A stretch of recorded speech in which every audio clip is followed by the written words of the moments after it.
Buddy, Wow, here we go. episode 17. Can you believe it? Oh, Episode 17. Yeah. We keeps counting. Time for episode 70 soon. Oh yeah, that's it's what, that time again. Twins it is is that right time again. with Yeah. his chubby cheeks. So, what's on the agenda for tonight, my friend? Yeah, so for tonight, we're going to talk about the lost J-horror films of Ishii Terayoshi. First of all, we're going to do a little opening greeting, of course. Then I want to share something with the people that is kind of interesting, a little callback of something I said earlier in an episode far, far away, 1 in 17. Then we're going to talk about stuff we watched. I didn't do a lot of stuff, but we will discuss what Dan watched and maybe talk a little bit about one movie in particular. Then we're going to go to Psychic Vision, the first movie we're going to watch from Ishii Terayoshi from 1988, a movie that maybe is more important than a lot of people know, and I will bring the receipts. And after that, we're going to look at Viral Dead, the latest of Ishii Terayoshi. Is it just as important? And is it okay that it's forgotten or not? And why is it extra special for me personally that it got forgotten or not? We will talk about all of that and more tonight on Asian Film Fans, episode 17. Beautiful, and keep those comments coming. Let's go straight into it. Do you want to start with the trailer? Let me start with something interesting that I found on Facebook a few days ago. If people still remember from a few episodes back, it wasn't a joke. I was more talking about interesting ideas because CultureSHOCK Japan, the label I am producing, has movies like Ouija Japan or Texas Homestay Massacre. So I don't shy away from high context, how you call that, titles that are a little bit I don't know, can I find the word, but those type of titles, hokey titles, that's what I'm looking for, the word hokey titles. Then I said, you know what, I had another idea for a hokey title, Amityville Japan, which didn't make any sense because Amityville is a geographic, it's a place, it doesn't make sense to have that in Japan. And then I thought, so to make it even crazier, I'm gonna make Amityville Japan in space, and then I found this. Let's have a look. This evening. Already beginning again. Oh, look, what am I doing? Sorry, let me start again. Okay. This evening, at the infamous Amityville house, something is about to go down. This house is evil incarnate. Its evil has spread like a plague. To stop it, we must strike at its roots. If I were you, I'd leave now.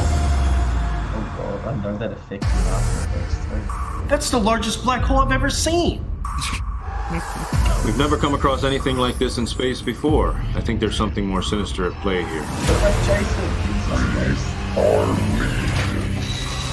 I've got a bad feeling about this. Me too. It's already beginning again. The war between good and evil continues. We need to nuke that black hole. That house must be destroyed.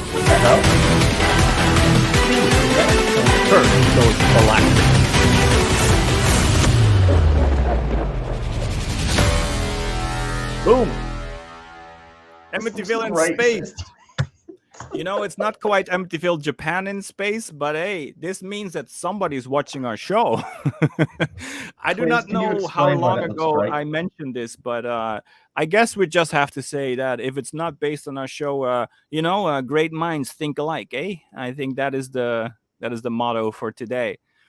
Speaking of great minds, Dan, what have you been watching lately? Well, I haven't watched anything as epic as Amityville in space, but quite frankly, I don't know if I should after that trailer. That was some of the worst green screen, special effects, acting, and potentially storyline we will ever see in an Amityville movie. And they've made a lot of shitty Amityville movies. Oh, they go from bad to worse. Oh yeah. So I haven't watched much because I bought Elden Ring, and I've been playing a lot of Elden Ring. So there wasn't much time for movies. Well, video games is also a medium we can we don't discuss on this show, but I did watch one movie that I thought would bring something special to me, because the original movie this movie is based on is one of my absolute favorite horror films of the 90s. It pioneered the whole satire genre of horror movies and the homage horror. category. And I think you know what I'm talking about. I'm talking about Scream. Yes, Scream. Scream 5 just came out, or Scream, because it's called Scream. It's just called Scream. Yeah. And I fucking hated it. All right. I can see where you're coming from. I thought it was a okay sequel, but I did have an issue with the whole requel thing, what they're trying to push nowadays. I have an issue with them not understanding how fans work, and then somehow very, how you call it, very, very not shallow, but short-mindedly have this vision of fans that doesn't really, it's not the vision of fans at all. No. Because a requel, fans do not want the same movie with different characters. They want the same movie, but a little. Let's just say, sure, we don't want a metal mask. We don't want a flamethrower. We don't want to be in space, but we would want something. Maybe Scream in space. Yeah. But what we want as a development for fans, let me say the one thing that Scream never did, but what they should do and what would make fans crazy, 3 killers. Oh. No, 3 killers. 3 killers, yes. Yeah. That's the development we want. The same, but develop something within it. Or maybe that the killer is like the direct son or daughter of, hey, at least they got one thing right. But what I'm saying is, what we want is a connection to the original that makes sense without making everyone politically correct and without going into space. That's what I mean. Don't go crazy off the path. No. But give us something that is the same, but a little bit different. And this was too much the same. This was literally the first movie over again, even with the same ending on the same location. And that's not what fans want. Awful. That's not what fans want. No. Fans want development. But to sit there and insult the fans and say they're toxic for wanting something different, for demanding something different. No. The problem was that not for wanting something different, for not wanting something different. That was the complaint. That's it. Yeah. Then this whole the girl. Yeah. Spoiler. The girl. She was an awful character and a horrible. All right. Yeah. Right. Then there was Officer Dewey. I almost turned off at that point. I said to Karen, I go, if they kill. Spoiler. Everything is spoilers. This show is full of spoilers. We don't hold anything back. Dewey dies. The lead girl is the son of Billy Loomis. Yeah. The thing is, with the death of Dewey, I did think that how they set him up, and if I think about the other 4 movies, it is not a worthy death at all. No. But they kind of made it, in my opinion, they kind of salvaged it by the one sentence that the killer says when they kill him and give him a bow and say, "It's been an honor."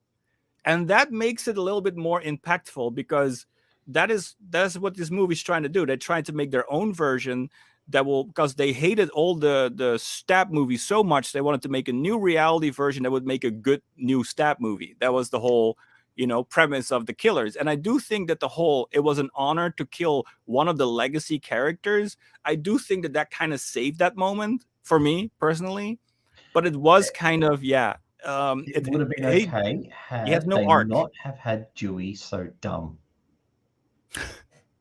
Because he was dumb in the first movie. He became smarter and smarter and smarter. But what I mean is his death is dumb. He shoots the guy 3 times. And then just kind of looks at him and even Karen's like, shoot him in the fucking head. I'm like, yeah, shoot him in the head. Why didn't you do that? No, it was just dumb. I also, now I love the first movie. And I loved at the time the references, like Loomis was great. Yeah. Right. And there was another reference that escapes me. But in this one, it took me right to the end of the movie to get the Wes was a reference to Wes Craven. Yeah, but that was also at the end. Yeah. I hated there was a character called Carpenter, and I'm like, are you trying too hard? Trying way too hard now. And so piss off Scream. And next week we're going to talk about Texas Chainsaw Massacre because you haven't seen that. I have a few things to say about that one. Not so much about. about the film itself, but more about everything that's happening around the movie online. That is something I really want to say something about. One last thing about Scream, because now we're talking about it, and this is a thing that's in my mind, and I just want to share it. It's like, what is your top 5 of Scream movies?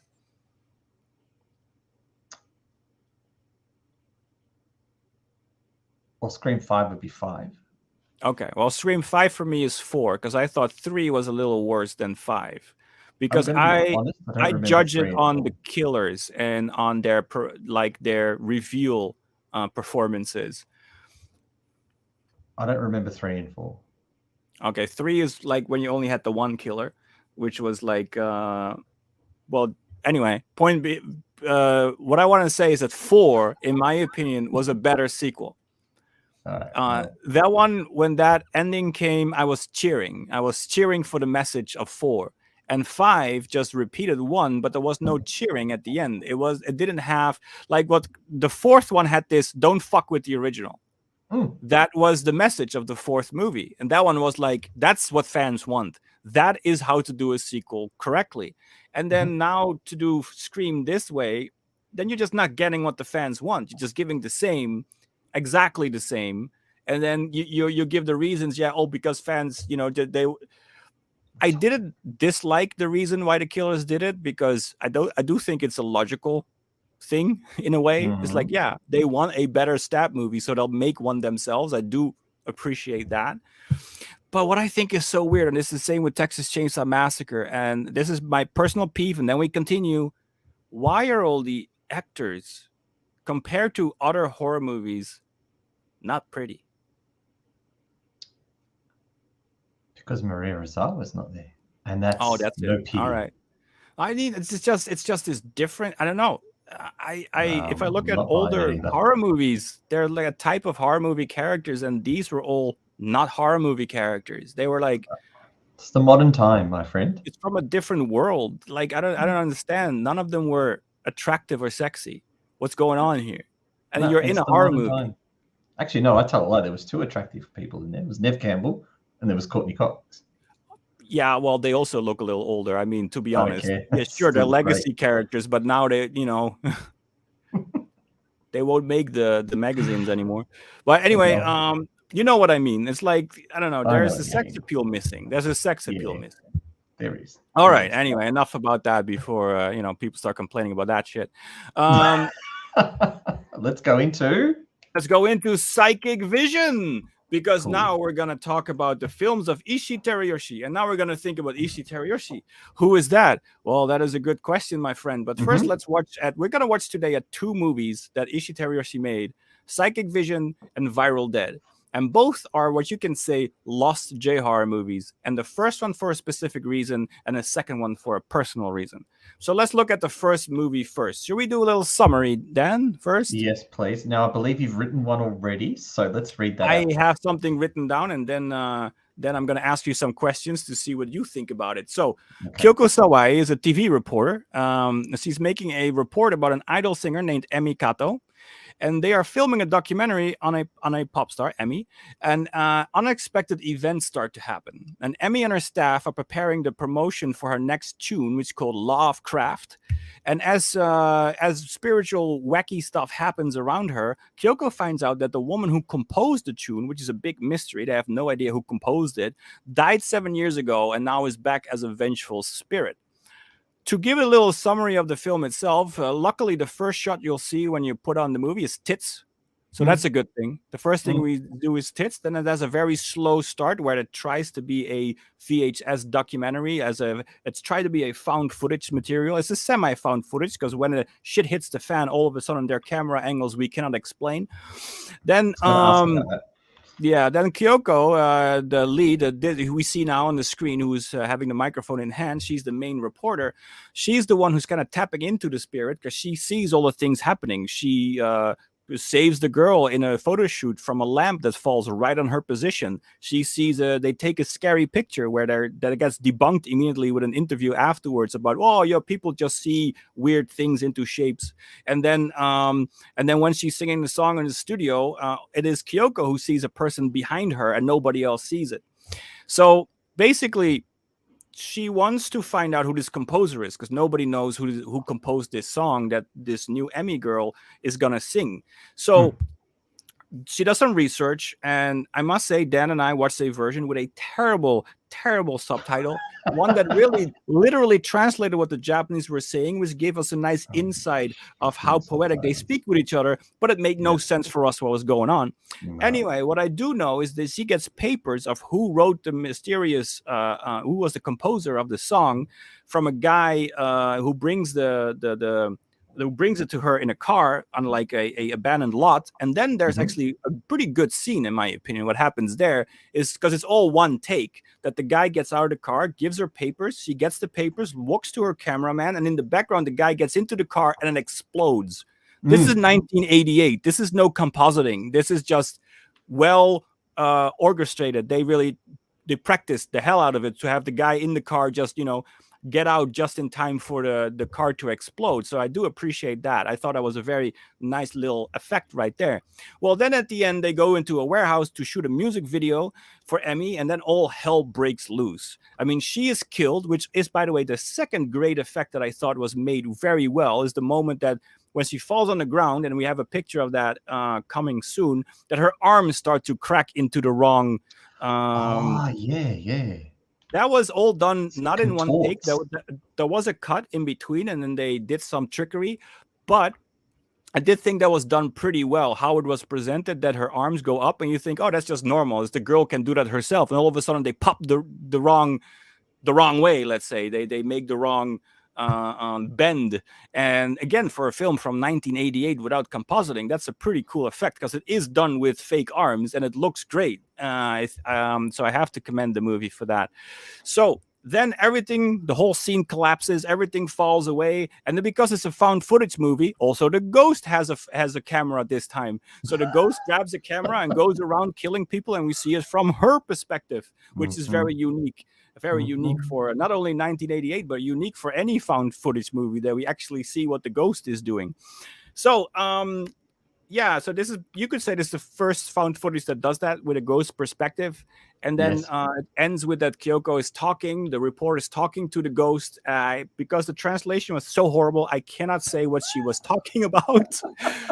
But anyway, that was it. The end. It's like a 50-minute movie. It has 43 minutes of actual movie. Then it's like 2 minutes of credits, and then we see a guy give an interview, and then we notice that this whole movie was made for TV. Although I have heard not rumors, but I read in some articles that it's actually made for VHS market.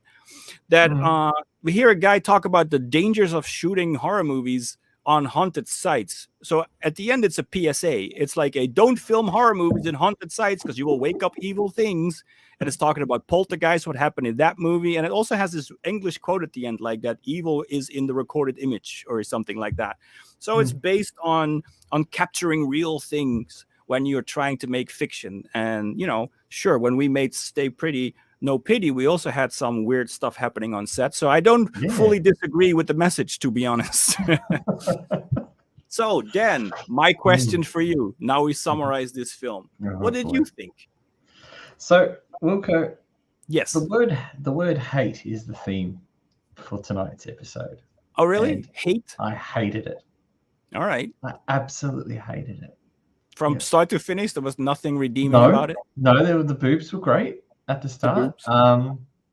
And the contortion kill, the explosion, I did like. I think part of the reason I hated it was because I couldn't really follow it. Okay. So I managed to get that it was about an idol. I managed to get that someone was making a story about her. I managed to get that there was someone trying to kill the idol. And then I saw what looked to be Ghost Can in a found footage movie. And I thought, what the hell? Where did that camera come from? So I saw that too. It was a top down looking down. And I thought, that's a strange camera. So I did not enjoy it. I'm sorry. Yeah. Well, I'm the guy. You didn't say you didn't enjoy it. You said you hated it. I hated it. Yes. I'm the guy that's usually very milquetoast and on the fence about everything. Even if a movie's bad, I'll usually tend to say it was all right. All right.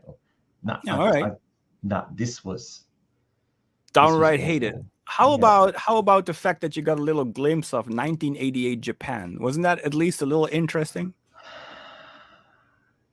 Yeah, but 360p didn't really get that good a glimpse. All right, we cannot do the film justice because we saw a very, very crappy version. But hey, Yeah. this is a forgotten film, so it shouldn't It be is. everywhere. It's not easily accessible. Yeah, But all it right, is. I will take your hate, and then I will ask you: Would you at least then agree with me that this could be the first found footage movie in 1988? And I know Cannibal Holocaust, but let's not think about Cannibal Holocaust. Oh yeah, because Cannibal Holocaust was more of the idea that it was a documentary that they were shooting. So Yes. yes, I would agree with you on the fact that my knowledge of 70s horror isn't as good as it should be, but I don't think that genre would have been explored just due to the bulk of the cameras. So I'm thinking as you get towards the late 80s and you're getting a bit more compact cameras, and again, if it was made for the VHS market, like you said, it was probably a super VHS camera or maybe a high 8 camera that it was recorded on. So Yeah, at least whatever it they got use for TV, better because it's magnetic made to look video. like something like that. So no, I do agree with you on that one. Okay, Yeah. well, I thought that too, and then I had to debunk myself. So let me debunk myself, because Let you do that. for Can a I bring movie it in up? 1988, yeah, please bring it up. 8 year. Oh, I have to put it on myself. Sorry for the widescreen. But if we look at the wiki, I know it's not the best source, but trust me, there will be a reason why I use it. In 1980, the Cannibal Holocaust is claimed to be the first example of found footage. And because it's Okay. 8 years before this movie, 1988, Psychic Vision, you could say, well, that movie is first. And then I thought, because it became popular in 1999 with Blair Witch and Blair shit. Witch. Yeah. And of course, then came Paranormal Activity, Iraq, and Cloverfield and stuff like that. So I thought, hey, this in 1988, maybe this could be one of the first one. If you could say that Cannibal Holocaust technically is a normal movie, although only the end, when you see the documentary part, that is the found footage part. But it's 80% is normal movie. So you could think that, hey, this is fully found footage. Maybe it's the first fully found footage movie. But then when we scroll down, and this is where I debunk myself, it seems that the first found movie comes from 1961. So no, it's not the first found footage movie, because if we look at the connection from 1961 from Shirley Clarke, that was the first official found footage movie. But that's a drama. After that came Coming Apart in 1969, and then Cannibal Holocaust in 1980. And you even notice, because it is a lost movie or a forgotten J-horror, it's not even in this list of found footage films. No, you'll have to add it. Yeah, I can add it, no problem. Yeah, because there is a reason in why we are looking at this movie today, because Ishii Teruyoshi is said to be the father of J-horror, and people have forgot about him. So let's look at an article here. Not an article, but it's this book called Ghost Movies in Southeast Asia and Beyond. It's written by Peter J. Brunheim and Andrea Lauser. Sorry if I butcher those names. But if you read in that book, you will read here an expert which says, let me see. Another particularity of the J-horror genre is that ghosts do not simply appear in front of their victims, but rather manifest themselves through various media. The first sighting is never a direct one. Moreover, the films use multi-perspectivity to generate an atmosphere of fundamental insecurity. The movie Psychic Vision from director Ishii Teruyoshi 1988 amplifies this style. It was a low-budget movie produced directly for the video market. It is barely known today. Nonetheless, it may be considered the first J-horror movie. Whoa. Okay. And is said to have influenced directors like Ringu's 1998's Hideo Nakata. So it is said that the Ringu we know today is because of Ishii Teruyoshi, is because of Psycho Vision. And there's a little footnote here that says Japanese writer and scenario writer Kona Chiaki, which is, I guess, the writer of Psycho Vision, who wrote the script for Psychic Vision, writes about production and reception of the film in the book, The Fascination of Horror Films. And I guess in there he had a run-in with Hideo Nakata, who openly said that Psycho Vision was the reason, or not the reason, but like an influence for movies that he made later for Ringu. So let's say the hauntingness of the modern J-horror movies, it has its first seeds in this psychic vision. Interesting. And then in another book, okay, I was going to say I didn't get any scary elements from psychic vision. I didn't get the horror element. I saw the ghost, the long hair, the white dress. I didn't, and you know, the look on people's faces of, oh my god, what's that behind her? But I didn't get the horror image like I did with the Ring. Well, luckily, Hideo Nakata from Ringu, of course, developed it into something scary. But he had his influence, at least, based on this. And if we can, I guess if we look at the last part, because all those Japanese horror movies do have a fascination with cracking their people up in different ways. And I guess this movie is the first one who maybe did that in a modern setting. In another book, you say that, cracking them up. Yeah.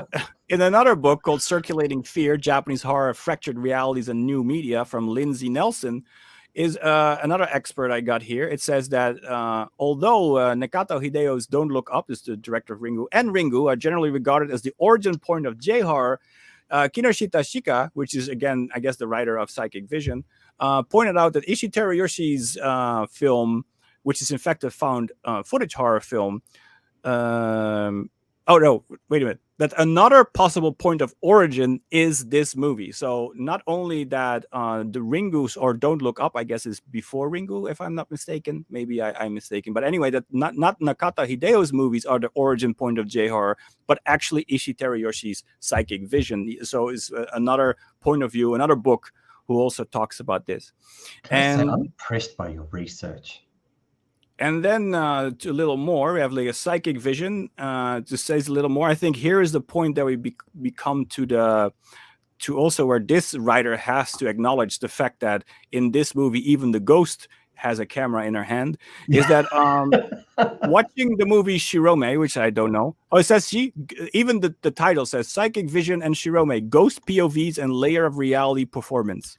So watching both Shirome and his portrayal of both idol culture and supernatural dangers, it's hard not to think of Psychic Vision, a short made-for-video horror film released a decade before Ringu and 8 years before Nakata's Don't Look Up, which contains many plot elements and images similar to those found in Ringu. Like Shirome, Psychic Vision focuses on the world of pop idols, and like so much J-horror that came after, it showcases terror generated by media and technology. Kinoshita noticed that film garnered cult followings from amateur and professional horror fans, including Kurosawa and Takahashi. These are, I guess, other directors, as in Shirome. In Psychic Visions, images of an eternal, youthful, upbeat idol performer singing and posing for the camera are juxtaposed with ghostly happenings, as well as the idea of the song the idol is promoting might be cursed due to the suicide of the songwriter several years before. The film moves between a collection of footage meant to be broadcast as part of the promotional campaign for the idol's new song, some of which seem to have captured a ghost in the background, as well as other found footage, videotape footage. Wow, that reveals strange happenings throughout the campaign, and ultimately footage that seems to be indicating that the idol and one of the producers have been attacked by some sort of malevolent spirit. Mysterious images of a woman in white or fainter images of what appears to be a woman holding a baby appear in the background of various video and photo shoots, with one character declaring them ghost photographers. Ghost photographs. I am reading a little bit horrible. Please read along so you read what is actually written there. Music doesn't say anything interesting here. No. Oh, music recordings reveal ghostly sounds, and ghosts are seeping into the real world via photographic cameras, video cameras, audio systems, and videotapes, yet again focusing on become aware of the uncanny nature of the process of capturing an image itself.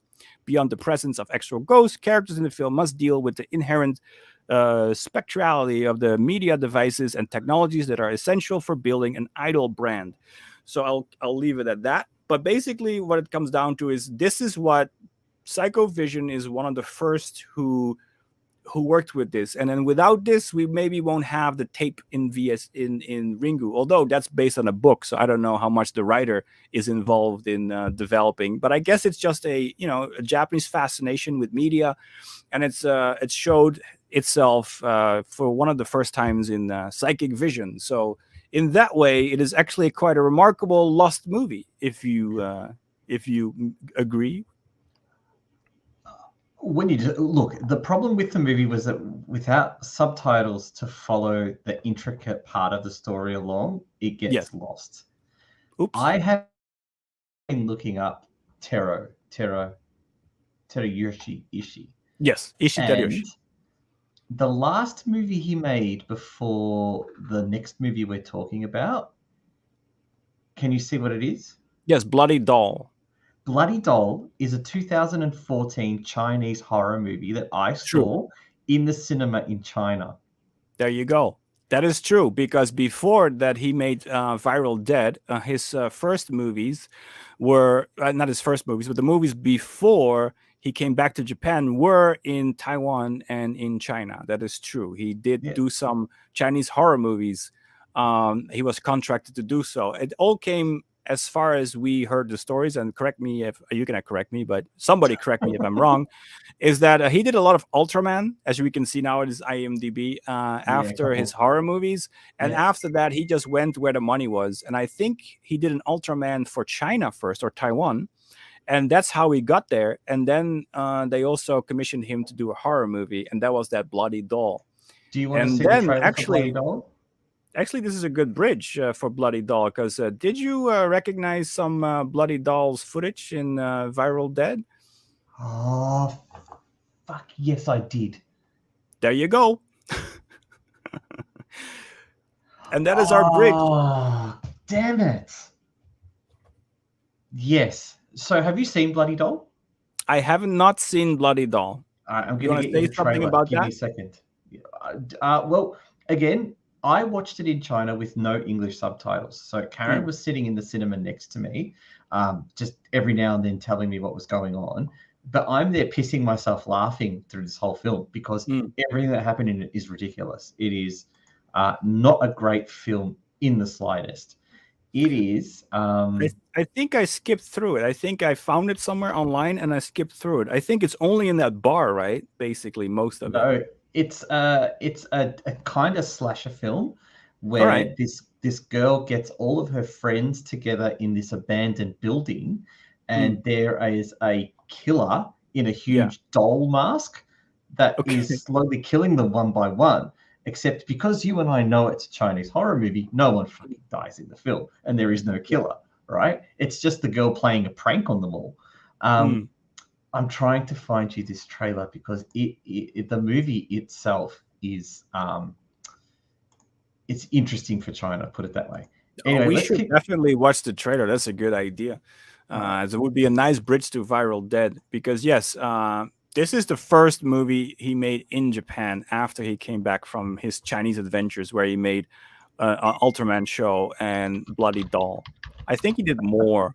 Maybe it wasn't Ultraman by a Ultraman ripoff show that he made. It's probably all around the same time, around 2014, 2013. Maybe it's this Garuda one. I have no idea. I found the file. Keep talking. I'll get it up. Oh yeah. Bima. This is the one. He made this in China or Taiwan. One of the two. Which is a Kamen Rider ripoff called Bima. Maybe it's not even in. No, I think this is in Indonesia. Where is this? I have to get this straight. Yeah, Indonesia. That's right. Because he went all over Asia to get basically wherever he could make a movie. And yes, he made that Ultraman show not in China or Taiwan, but in Indonesia. So he made 2 seasons of a Kamen Rider / Ultraman ripoff. I guess it's more Kamen Rider ripoff. Bima in Indonesia, 2 shows. And then in China or Taiwan, I have to check it. Maybe I have to check Bloody Doll if it's Chinese or Taiwanese. Yeah. You found let me see. Where is this? Oh, it's China. Okay, so it's Shanghai even. So then he was called to Shanghai to make Bloody Doll, and after that, we made Viral Dead with him. So I'll show you the Bloody play Doll the trailer. Yeah, please. Let's do it. We translated it too, by the way.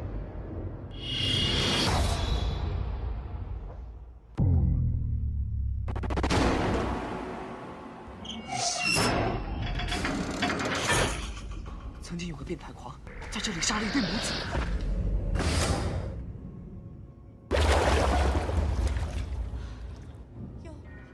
有人吗？这里是哪儿啊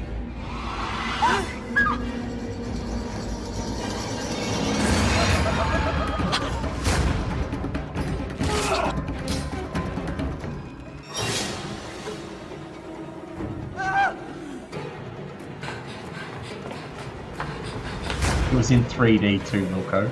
I had to make 3D glasses.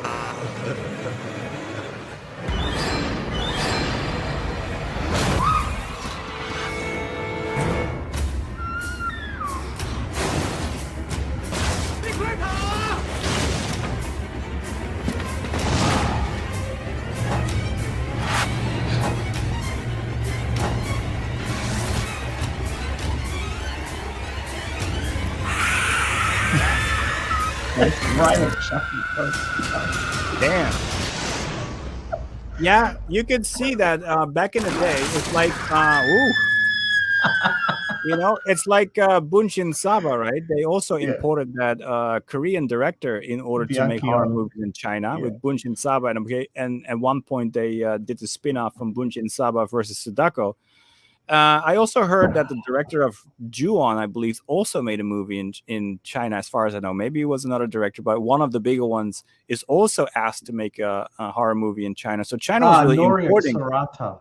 He was the Ring director. Yeah. Ring Zero.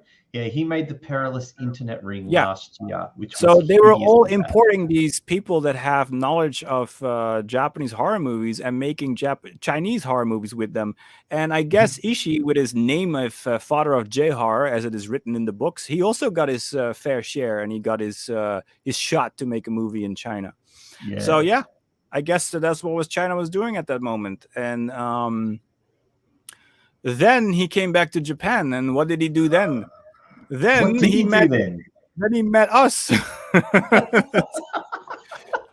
You make it sound like a bad thing. When we made Tokyo Homestay Massacre and Ouija Japan, we were doing a program where we were basically doing 5 movies at once. And Sheets was the one that I did, and we had another movie that we had lost. That was a lost CultureSHOCK Japan movie, but has been found again, and we're working on it to release that hopefully later this year, called Hibagon. Japanese Bigfoot, but he was also someone who applied for it, and everyone had their fair share of having to submit a director's vision of a idea we had or an idea they had, and we chose the ones that we liked best. We didn't know his reputation before we did any of this or before we worked with him. But anyway, he was chosen, and he was chosen to do the film Tokyo Conjuring, which was the idea, because, hokey names, Tokyo Homestay Massacre, Ouija Japan, Tokyo Conjuring was also one of them. We cannot do Amityville in space anymore. But anyway, so Tokyo Conjuring, he did it. We worked with him. We produced it. But the director wanted too much control over his film. And our program didn't offer that, and then became a cockfight between him and me, and it ended up with that he bought the movie from us. So that was the best solution we had, because I didn't change my program, and he wanted too much control, and he didn't want to follow the program. So the best solution we had is that he would just buy it off from us, and he went his own separate way. And then they retitled it into Viral Dead, and that will be the forgotten CultureSHOCK Japan movie for today. I must say, what does it mean that he left the program? Well, that means that I had nothing to do with the editing, post-production process, or anything after that. So you can ask me anything about the content of the film, because I was there throughout the making of the entire thing. To introduce this film, let me go to their Vimeo, because that's the only way that you can get it. Maybe you can put it up while I read it. Their Vimeo website, that's the only place you can get it. That's how they decided to distribute it. We offered to do a Western distribution like Tokyo Homestay Massacre and Ouija Japan, but he didn't want that, and now it's a lost movie. So, Viral Dead is a brand new Japanese horror film, begin from a production concept, works directly from Japan to worldwide. Basically, that is the only only last fragment of the CultureSHOCK Japan label, which was called White Ship Program, about putting Japanese movies in the West. And that's kind of what he means by that. It is made from Japan to go worldwide. Ah, right. Directed by Teruyoshi Telly. That's a abbreviation. Directed by Teruyoshi Ishii. So Teruyoshi Telly is his abbreviated name, which is very funny because I was playing a video game like you are playing Elder Ring like a madman. I've been playing LA Noire, a little older game, but I'm having fun with it. And I heard a super funny joke in the background when I was walking around that somebody says, "Why is abbreviation so long?" I thought that was a funny joke. But anyway, so known as pioneer of Japanese horror films and director of a movie called Gridman in 1993 and multiple Ultraman series, which he did in Japan. He represents Bloody Doll 3D in 2014. It's the first 3D horror movie screening in Chinese theaters, kept top 10 box office for weeks. You even saw it, Dan. I contributed to that. And also his other work, Bima, which is the Indonesian Ultraman, original live-action superhero series developed by Kamen Rider's company Ishimori Productions. So it's from the company of Kamen Rider. They made a original Indonesian version. Was another massive success in India. Conquered best audience ratings in Indonesia for 2 years until the series finished. He is the best Japanese director who could create localized works for worldwide. Well, I do think that this story does make sense. Because he went to China, because he went to Indonesia, had successes there with his work, it would make sense that he would be the best Japanese director to be asked to make something for the worldwide market. So actually, this is not a fully bullshit story. So Viral Dead is another work of Telly, directly for the audience outside of Japan, a wild story blending social network, serial killer, and dark history of Japan with the extraordinary action stunt coordinated by Japan Action Club, Sonny Chiba family, which is true. The Action Club is from Japan Action Club is one of the biggest in Japan and is from Sonny Chiba legacy. Viral Dead was nominated for Best Gore, Best Original Concept, Best Kill, and Best Music from a totally uninteresting, not important, small-ass horror movie awards. Oh, someone's got issues with this awards. I'm sorry, I am being facetious. From Independent Horror Movie Awards 2019, but it is a smaller, let's just say there are a lot of these small movie awards, these festivals all over the world, and we work with someone that has 77 awards all over the world in all kinds of film festivals you never heard of, and it looks very impressive that he has 77 awards, but still we cannot get his work distributed. So it doesn't mean anything to be in a film festival unless it's the big five: Berlin, Venice, Toronto. What are the other two? I don't know, there are two more. Cannes, the golden statue thing. Huh?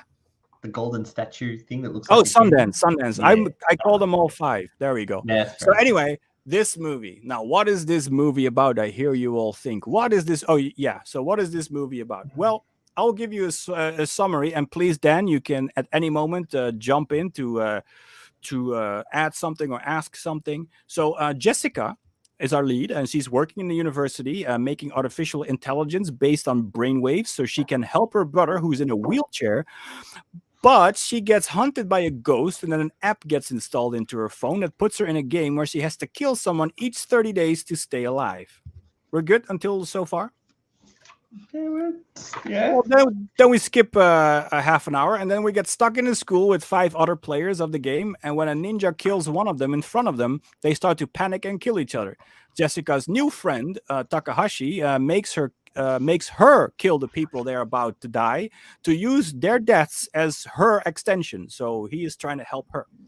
And then the first girl gets ninja knives stuck in her eyes, and I believe that was pretty cool, actually.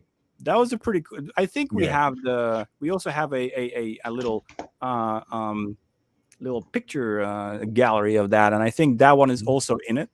Can I just say, this looks like The Lust of the Dead, by the way. It's very Tomomatsu style. That, again, the movie begins with all stock footage that we didn't shoot during our 5-day shoot. This is all stock footage, as far as I know, from Bloody Doll. That was from Bloody Doll. Okay. Or it is from one of his other. This is from Bloody Doll. That's from Bloody Doll. Yeah. And also the kills you see at the end of the movie in the summary are all Bloody Doll footage. And also the blood that splashes on the screen is also not what we shot. That was also stock footage. But most of it is besides the history stuff, besides the stuff that is not at the present time, that is all shot original. So everyone gets killed. So only Jessica and her new friend are the only ones left. Jessica finds out that her new friend, Takahashi, has actually been playing the game for 3 years already. So he has been doing a lot of killing to stay alive. And that also means that he's 18. Yes. What the hell? I wondered if I heard that wrong. Now, the thing is that I noticed that this time when watching it, because the thing is, I don't know about the backstory because we didn't shoot it. It was in the script, but there was also, I focused on what needed to be shot. It seems that in the backstory, he was 15 when he started killing. And he's been doing it for 3 years. So he's 18. That old guy with the heavy beard grow and he's trying to shave off is a 18-year-old guy. Yeah, I thought I misheard it when that was going on, or maybe there was an error in the subtitle. Or no, there was. So he is 18 right there. This guy here. This guy is 18. By the way, this you can see here all the Jessica and the 5 survivors all stuck in the same university. And then let's take it from the pictures. Can I just say, why is there already plastic here in the scene? Oh, because it's a abandoned school. Ah, right. Okay. The whole school is abandoned. So, and then they get this let the game begin on their phone with 4 people are dead, you win. No one gets out until the game is finished. I will just take it from here. I will take it with the pictures to tell the story, because the story is told in these pictures as well. And then I'm going to tell you what the story is about. Here is the first kill of the 5 survivors. It's this girl who gets the 2 ninja knives in her eyes. By the way, a nice little, if you can pause here, a nice little the shot of the knives actually going into the girl's head. You see like a very fraction of a second of that, right? You know how they shot that? That is a face is her face that they printed on an A4 and then put on a, how you call that? Styrofoam roll. And they just made a close-up, stabbed the 2 knives in that A4 printed version of her face. So so yeah, I made this movie with like guys who are in the industry since like the 80s and 70s. So they showed me so many of these old tricks. and this was one of these old tricks. So the impact of the knife going in the head or in the eyes is literally just a not even photocopy, but a printed copy of the girl's face just on an A4 on a styrofoam roll. I'm going to have to freeze frame it now. Yeah, and then with a close-up of how they just... And I think it's so funny that when they were shooting that, the guy who was doing that was constantly missing the eyes. So he was like stabbing like too low or too high. Anyway, that's a nice little making-of story right there. Yeah, let's continue with these pictures. This is where Takahashi and her kind of get together. They kind of get familiar with each other. They become like good friends, maybe even a hint of lover. Then in the next picture, you can see that here Takahashi is the one who's taking the protective role of Jessica, and everyone who is attacking them, he has to fight them. But at the moment they're dying, he takes Jessica with him in order to help him kill the person. Like in the next shot when they stab him in the chest, this is where it's just also Jessica hands are on the weapon, and he does that so that Jessica slowly becomes a killer, or actually can use the kills in order to prolong her own life. So it's like Takahashi's actually helping her stay alive, let's say. Then in the next picture we will see that this is, I want to say something about this. This is where we basically have the first real confrontation with the ninja. And the ninja is also the ghost. Let's say the ghost that was haunting her in the beginning is this ninja. This ninja was haunting her in the beginning. But in the beginning, she looked like a Sadako type of ghost. And now she looks, fully ninja in her ninja outfit. What I think is funny about this shot is that, and you see also later, remember in the stairway, you also have this shot that the leads walk down, and then you see her from the door come looking at them down. So basically, if you think about psychic vision, where we have a found footage POV of the ghost going around killing, this movie even has the ghost pondering what to do next. So even in this movie, we have a shot that is just the ghost looking at the leads walking down, be like, I'm gonna kill them. So even if it's not found footage, we still see the ghost perspective. We see the ghost ponder the next move she will have to make, which I think is pretty funny. It's like seeing a shot of Sadako out of the face and look around like, where should I go to? Like, it's like you see her perspective. So next we have the big showdown between Takahashi, who is actually here revealed to be a serial killer. Who already has been killing for 3 years and apparently is 18 years old. And here he goes head to head with the embodiment of the ghost, which is a ninja called Shinobu. And then they fight.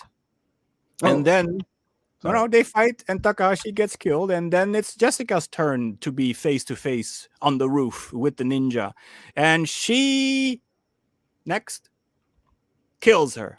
Like, can I say I like the color grading in this scene? It has a nice creative choice of coloring. Yeah, that's true. It looks good with her blonde hair and her skin tone and the outfits she's wearing. It's very nicely color coordinated. If you look at the credits, the post and the color correction is also done by a Westerner, so it has some Western sense in it. But yeah, this is also a scene that this was one of my favorites when we shot it. If you look at the original footage when we shot it, at one point they didn't have enough blood anymore, and they can hear me scream in the background, more. So that was my producer's input that I wanted more blood.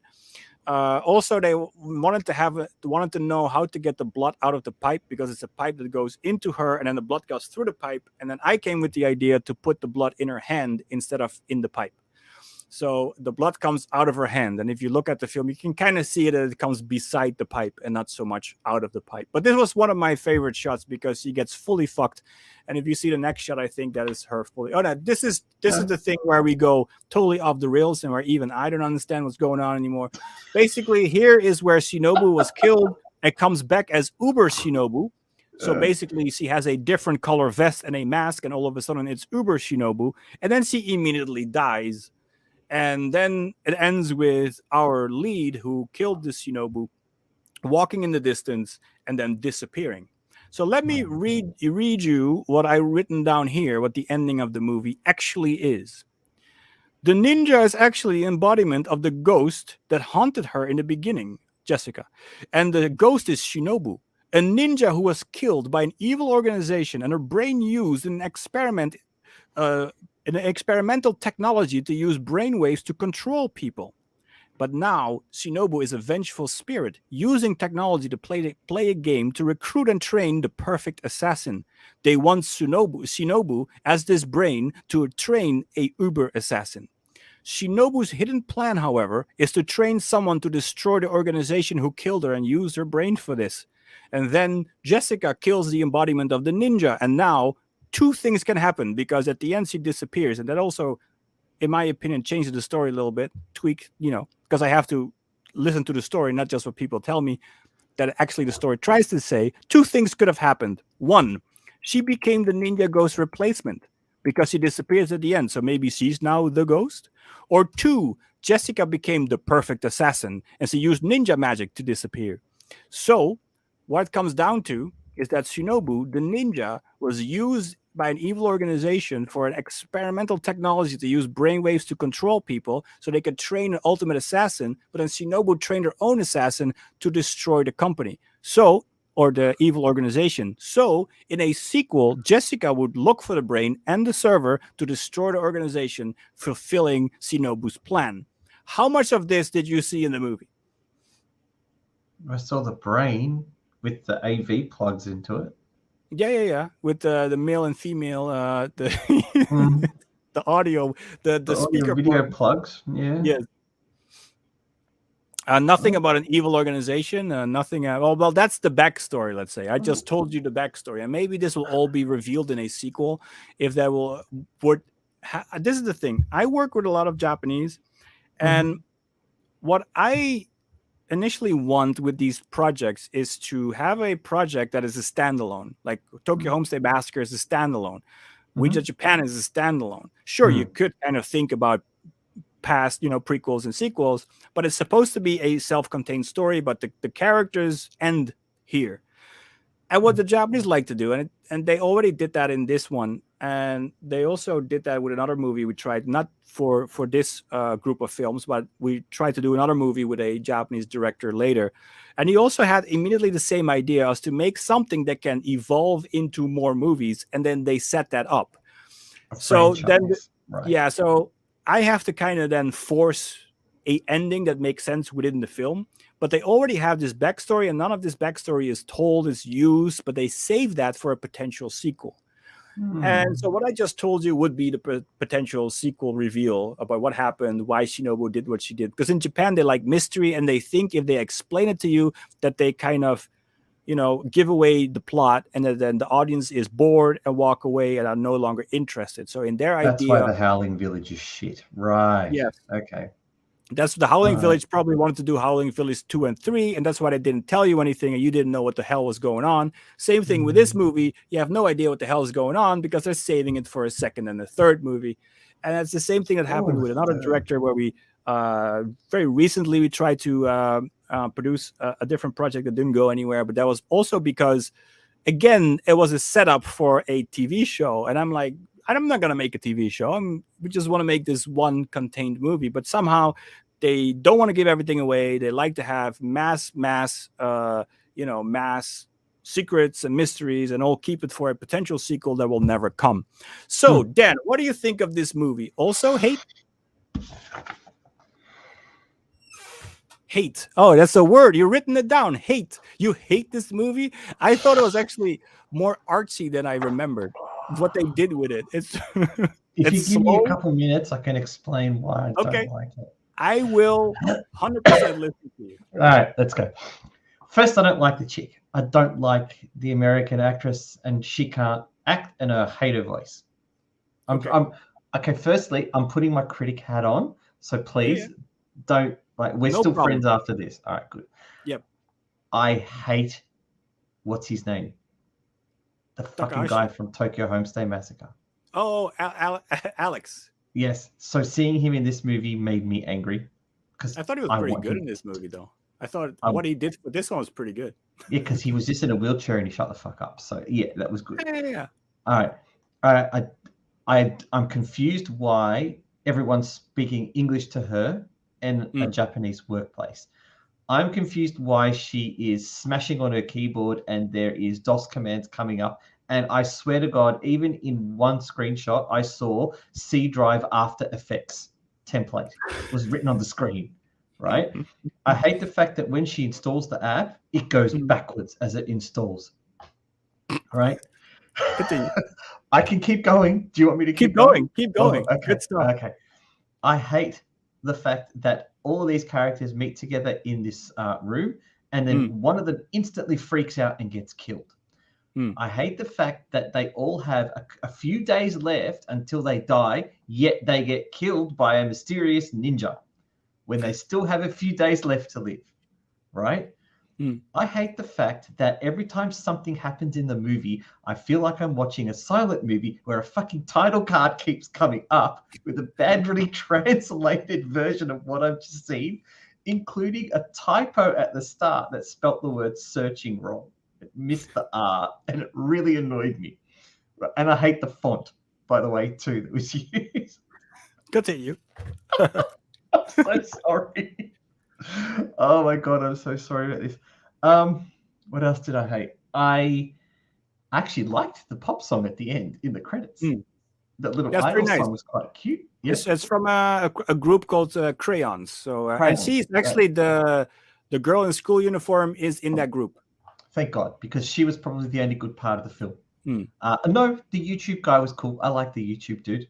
He was Okay. quite cool too. Get up on this. Yes, I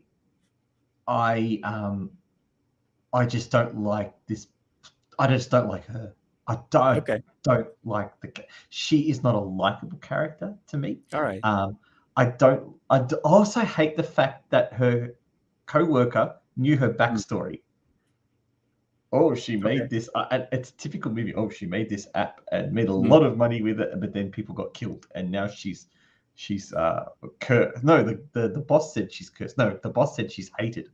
He said she's cursed, and I'm like, me and you, Mr. Boss, we're channeling some energy here.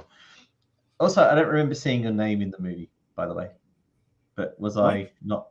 I don't remember seeing your name in the opening credits. No, it's removed. It is removed. Yeah. Yeah. My name. I'm really sorry because you've been talking about this movie for a while, and I was looking forward to watching it, and I didn't enjoy it at all. I'm really sorry. This movie was bought off from the director from us, so our name, our company, my name, Katie's name, and the company's name have all been removed. However, you can still see that our cameraman is still on there, the light guy's still on there, the sound guy's still on there, and even my friend Siddharth's still on there as the special effects, and our makeup guy Pepe is still on there. So everyone we worked with is still on there. It's just that we as producers and company were removed because he bought it from us, and now he can basically do whatever he wants to do with it. And he removed all our credits from the film. I also hated the fact that you could see that he didn't like the cooperation with us. Let's say he didn't like the limitations we gave to him, and he, as a prolific director, which I proved that he actually is, which I didn't know, didn't like the fact how I was disrespecting him. And you can see that in the fact that when he bought it from us, he also removed my and Katie's name and even our company, and only kept the people we worked with. And I have a few things more to say about the actress, but I will leave that until after this episode, because there's things that I cannot say in public. I mean, she's great. Back to you, didn't he? Huh? Did he come crawling back to you? Not yet. I don't think he will. So you don't have the rights to this film? Huh? I thought you had the rights. No, I don't. You had the rights to this. No, okay. No. He bought the rights from us. Right. Yes. Now I know why, again, when I look at this shot, and now I know why I know this shot, because Bloody Doll was burnt into my brain, and now I know. So my rant is complete. Thank you for letting me vent. No problem. I'm really sorry that I didn't like it. No, I have no problem with that. I mean, it's not a culture shock movie anyway. Now, basically, my problems with it, let me just, as a final words on that, is that my problem with it is that seeing what they did with it, how they finished it. I mean, the movie's the movie. I always had a problem with the English speaking of it. That's like you cannot understand the hell they're talking about. I would have dubbed all of them. But then they actually dubbed Takahashi, the friend, let's say, the serial killer. They did dub him. Words matching. But the voice they used to dub him is exactly the same as the original. So you still don't understand him. Oh. Yeah. So it's not dubbed by the same guy. It's dubbed by a different guy. But I still think that it's still badly dubbed. I still don't understand his English half of the time. It's a little better as the original, but it makes no sense. They should have taken an American, because you see it's fucking dubbed anyway. So you might as well just do it that you can understand it properly. But anyway, that's not. I know where it's dubbed and where it isn't. I know that his character is dubbed completely because basically we couldn't understand his English, and I think that the new guy doesn't really make a lot of things better. They should have just taken a random Westerner to do that. That's one thing. Second of all, when the action kicks in, there's not enough music. There should be more excitement with the action when a kill happens. I would have had more bombastic music and maybe a little bit more harsher sound effects on the kills. Those are the things. But again, I would have done that if I would have finished it. I would have put all those sound effects in it. I would have put the extra music in it. I do like some of the music they put in. I think that the composer who worked on it had some interesting creative ideas, but it should have been more. It should have been more bombastic. I think they wanted to do atmospheric, but it just didn't work well. It didn't lend itself to atmospheric. I think it would lend itself way better to put a little bit more emphasis on the ninja stuff, a little bit more action, a little bit more taikas, a little bit more. Maybe that would have probably pumped it up a little bit. So, but that's just what I see as, because technically I was supposed to first finish it, but then they didn't want me to finish it because I didn't give them enough freedom in how I wanted to finish it. And then they bought the rights from us. So they now fully own it. They didn't come back yet. I don't think they will.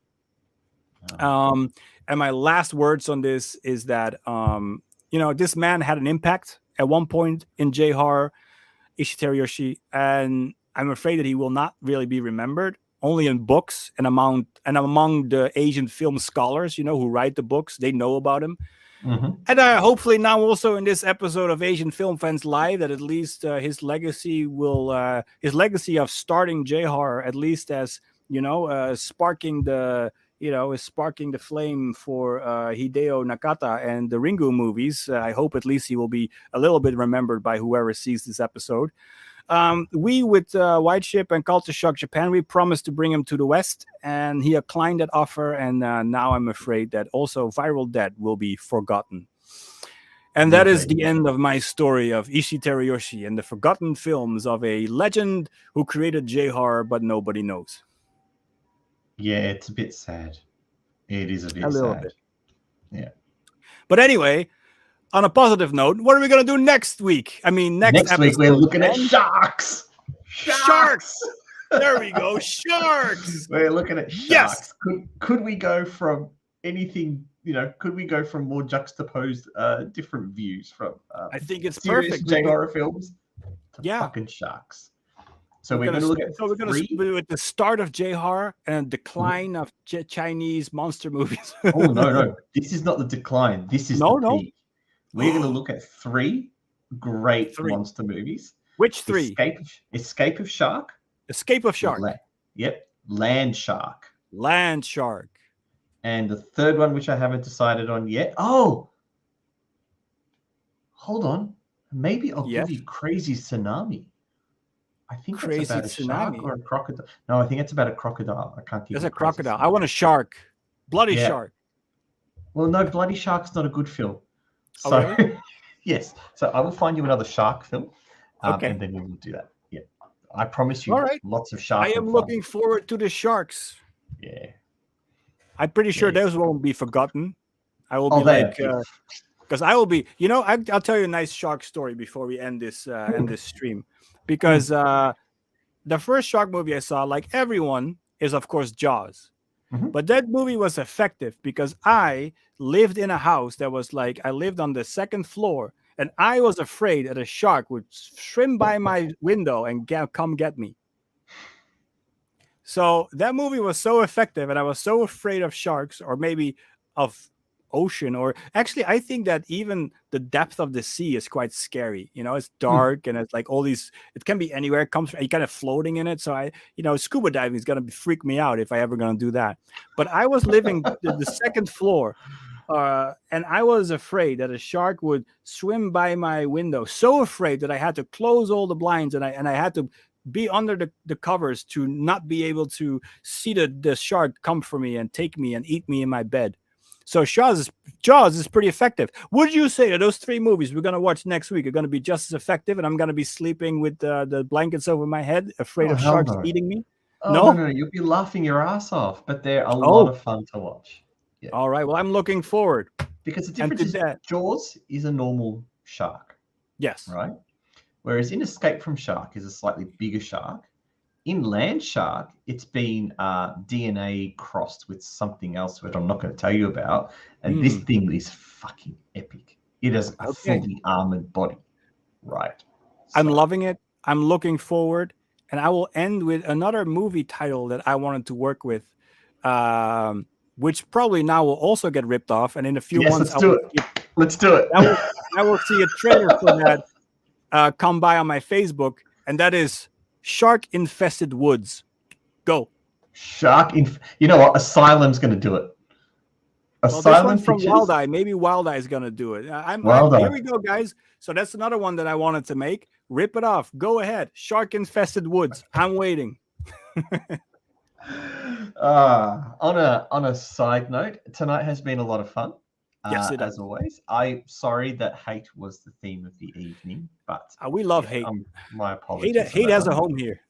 We've never done an other than Zombie Fight Club, where I was really angry at that movie. I don't think I've ever said. Watch those kind of things Texas about it. Chainsaw Massacre, and the next episode we have some more anger. That means the episode's going to start bad, but get good because you're going to love sharks. Starts angry, and then we're going to have fun with sharks. I think that's a good black and white there. It is going to be great. All right, guys.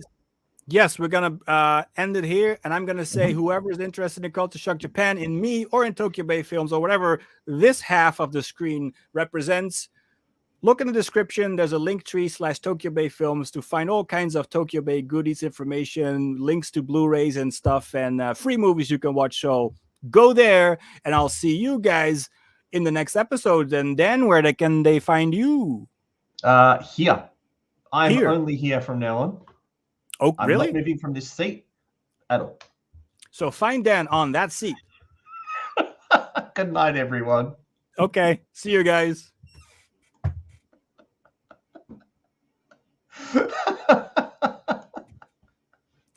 You're still live. You know that, right? No, we're closed.